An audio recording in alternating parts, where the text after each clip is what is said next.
Chapter 5. Advice from a Caterpillar. The caterpillar and Alice looked at each other for some time in silence. At last, the caterpillar took the hookah out of its mouth and addressed her in a languid, sleepy voice. "And who are you?" said the caterpillar. This was not an encouraging opening for conversation. Alice replied rather shyly, I hardly know, sir. Just at present. At least I know who I was when I got up this morning, but I think I might have been changed several times since then." "What do you mean by that?" said the caterpillar sternly. "Explain yourself." "I can't explain myself, I'm afraid, sir," said Alice, "because I'm not myself, you see." "I don't see," said the caterpillar. "I'm afraid I can't put it any more clearly," Alice replied very politely, "for I can't understand it myself to begin with, and being so many different sizes in a day is very confusing." "It isn't," said the caterpillar. "Well, perhaps you haven't found it so yet," said Alice, "but when you have to turn into a chrysalis, you will someday, you know, and after that into a butterfly, I should think you'll find it a little queer too, won't you?" "Not a bit," said the caterpillar. "Well, perhaps your feelings may be different," said Alice. "All I know is it would feel very queer to me." "You," said the caterpillar contemptuously. "Who are you?" Which brought them back again to the beginning of the conversation. Alice felt a little irritated at the caterpillar's making such very short remarks, and she drew herself and said, very gravely, "I think you ought to tell me who you are first." "Why?" said the caterpillar. Here was another puzzling question, and as Alice could not think of any good reason, and as the caterpillar seemed to be in a very unpleasant state of mind, she turned away. "Oh, come back," the caterpillar called after her. "I've something important to say." This sounded promising, certainly. Alice turned and came back once again. "Keep your temper," said the caterpillar. "Is that all?" said Alice, swallowing down her anger as well as she could. "No," said the caterpillar. Alice thought she might as well wait, as she had nothing else to do, and perhaps, after all, it might tell her something worth hearing. For some minutes it puffed away without speaking, but at last it unfolded its arms, took the hookah out of its mouth again, and said, "So, you think you're changed, do you?" "I'm afraid I am, sir," said Alice. "I can't remember the things as I used to, and I don't keep the same size for more than 10 minutes altogether." "Can't remember what things?" said the caterpillar.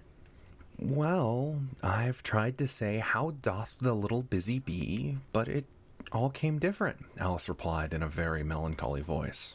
"Repeat, 'You are old, Father William,'" said the caterpillar.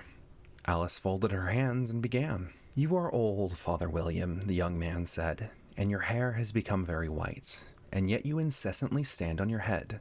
Do you think, at your age, it is right?" "In my youth," Father William replied to his son, "I feared it might injure the brain, but now that I'm perfectly sure I have none, why, I do it again and again." "You are old," said the youth, "as I mentioned before, and have grown most uncommonly fat. Yet you turned a back somersault at the door. Pray, what is the reason of that?" "In my youth," said the sage, as he shook his grey locks, "I kept all my limbs very supple. By the use of this ointment, 1 shilling the box, allow me to sell you a couple?" "You are old," said the youth, "and your jaws too weak for anything tougher than suet. Yet you finished the goose with the bones in the beak. Pray, how did you manage to do it?" "In my youth," said his father, "I took to the law and argued each case with my wife, and the muscular strength which it gave to my jaw has lasted the rest of my life." "You are old," said the youth. "One would hardly suppose that your eye was as steady as ever, yet you balanced an eel on the end of your nose. What made you so awfully clever?" "I have answered 3 questions, and that is enough," said his father. "Don't give yourself airs. Do you think I can listen all day to such stuff? Be off, or I'll kick you down the stairs." "That is not said right," said the caterpillar. "Not quite right, I'm afraid," said Alice timidly. "Some of the words have gotten altered." "It is wrong from beginning to end," said the caterpillar decidedly, and there was a silence for some minutes. The caterpillar was the first to speak. What size do you want to be? It asked. Oh, I'm not particular to a size, Alice hastily replied. Only one doesn't like changing so often, you know. I don't know, said the caterpillar. Alice said nothing. She had never been so much contradicted in her life before, and she felt that she was losing her temper. Are you content now? Said the caterpillar. Well, I would like to be a little larger, sir, if you wouldn't mind, said Alice. 3 inches is such a wretched height to be. It is a very good height indeed, said the caterpillar angrily, rearing itself upright as it spoke. It was exactly 3 inches high. But I'm not used to it, pleaded poor Alice in a piteous tone. And as she thought of herself, I wish the creatures wouldn't be so easily offended. You'll get used to it in time, said the caterpillar, and it put the hookah back into its mouth and began smoking again.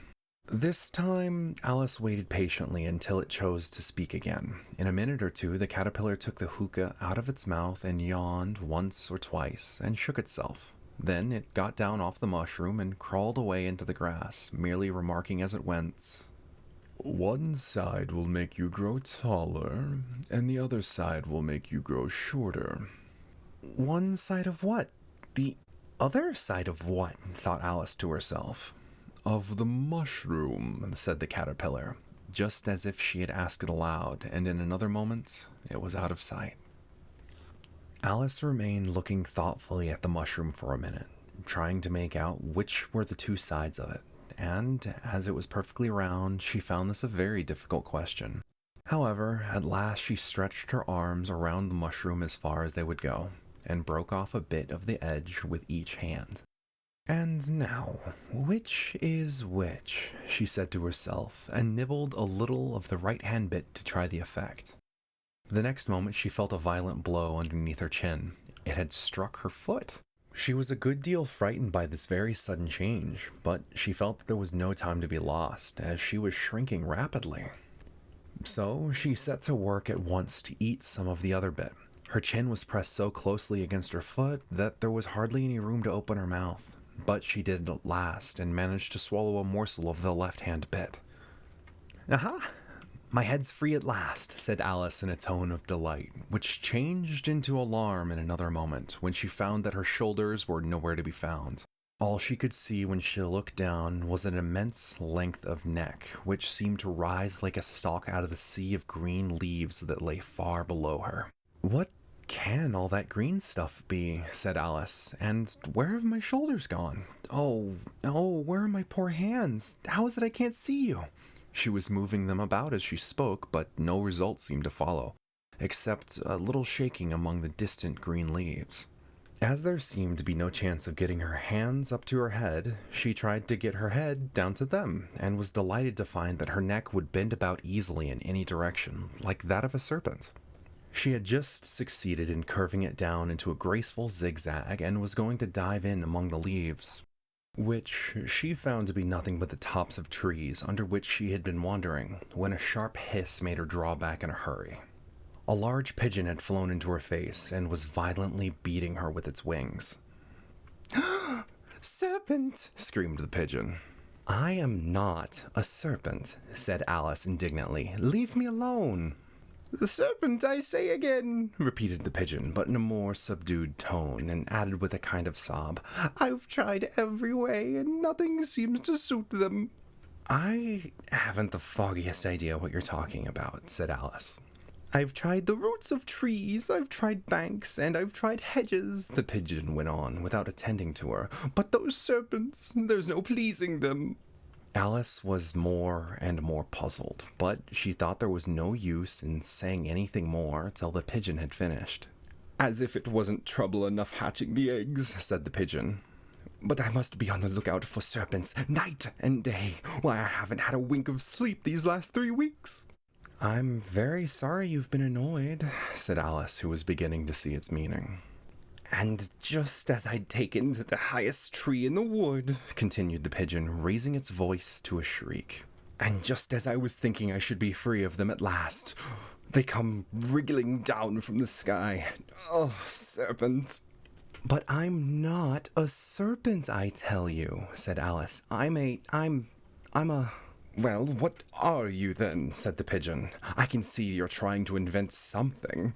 I, I, I'm a little girl, said Alice rather doubtfully, as she remembered the number of changes she had gone through that day. A likely story indeed, said the pigeon in a tone of the deepest contempt. I've seen a good many little girls in my time, but never one with such a neck as that. No, you're a serpent, and there's no use denying it. I suppose you'll be telling me next that you've never tasted an egg. I have tasted eggs, certainly, said Alice, who was a very truthful child. But little girls eat eggs quite as much as serpents do, you know. I don't believe it, said the pigeon. But if they do, why then they're a kind of serpent. That's all I can say. This was such a new idea to Alice that she was quite silent for a minute or two, which gave the pigeon the opportunity of adding, You're looking for eggs, and I know that well enough. And what does it matter to me whether you're a little girl or a serpent?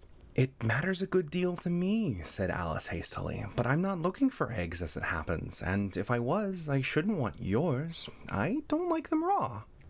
Well, be off then, said the pigeon in a sulky tone as it settled down again into its nest. Alice crouched down among the trees as well as she could, for her neck kept getting entangled among the branches, and every now and then she had to stop and untwist it. After a while, she remembered that she still held the pieces of mushroom in her hands, and she set to work very carefully, nibbling first at one, then at the other, and growing sometimes smaller and sometimes shorter, until she had succeeded in bringing herself down to her usual height. It was so long since she had been anything near the right size that it felt quite strange at first. But she got used to it within a few minutes and began talking to herself as usual. Well then, there's half my plan done now. How puzzling all these changes are. I'm never sure what I'm going to be from one minute to another. However, I've got to get back to my right size. The next thing is to get into that beautiful garden. How is that to be done, I wonder? As she said this, she came suddenly upon an open place with a little house in it about 4 feet high. Whoever lives there, thought Alice, it'll never do to come upon them this size. Why, I should frighten them out of their wits. So she began nibbling at the right-hand bit again, and did not venture to go near the house till she had brought herself down to 9 inches high.